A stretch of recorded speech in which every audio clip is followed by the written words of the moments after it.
so he was bringing Murdoch in, and he turned into that. We've all seen it, what Dick does. And I tagged with him. I saw it. I saw it several times from about 3 feet away.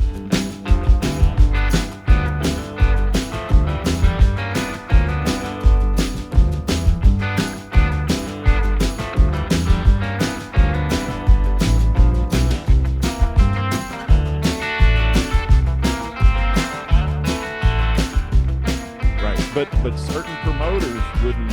I mean, Terry Funk got on the edge with Mushnick a few times in St. Louis. Just the things he was doing in the ring, and it cost Dick Murdoch a chance at the NWA title. Yeah. I mean, a good point Dick Murdoch was in St. Louis and did the curly shuffle thing around or whatever, and Sam was kind of done because as soon as Dick turned into a clown, that's when Sam got off with Dick. I remember. Yeah, Sam was really bringing Murdoch in and thinking, because the thing he was going to be the Dick. Actually, I think the thought was they could turn him into a Dick the Bruiser type guy.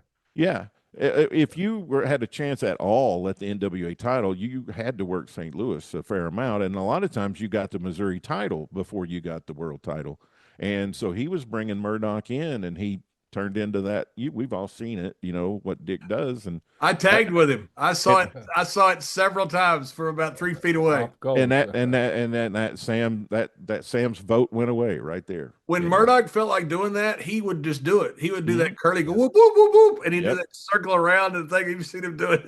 It was hilarious. And I don't know if it was specifically that, but it was something like that where he did something kind of weird outside the ring or something, and that kind of did him in with Sam. Jim Cornette said about Dick Murdoch, he said, Murdoch is to wrestling what a trick shot artist is to pull.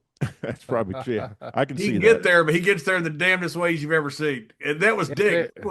Dick was so talented that sometimes he would go, instead of going straight somewhere, he'd go like loop, loop, loop, loop, loop, and end up there. And just because he wanted to show he could do it, So this might get the point across. Like, so if you have a spectrum of wrestling, and the guy that's primarily known as the consummate St. Louis wrestler is Lou Thez, and Gorgeous George is over here, right? And so that's not all. Some promoters leaned over here, and he was too far over here for him, But he was perfect for television to get audience, So not always in the house shows did the promoters want that, but he was great for television. Yeah. So Barnett's kind of sitting in the background at this time, watching all these incidents occur. When did he really start stepping out of that shadow and into the limelight?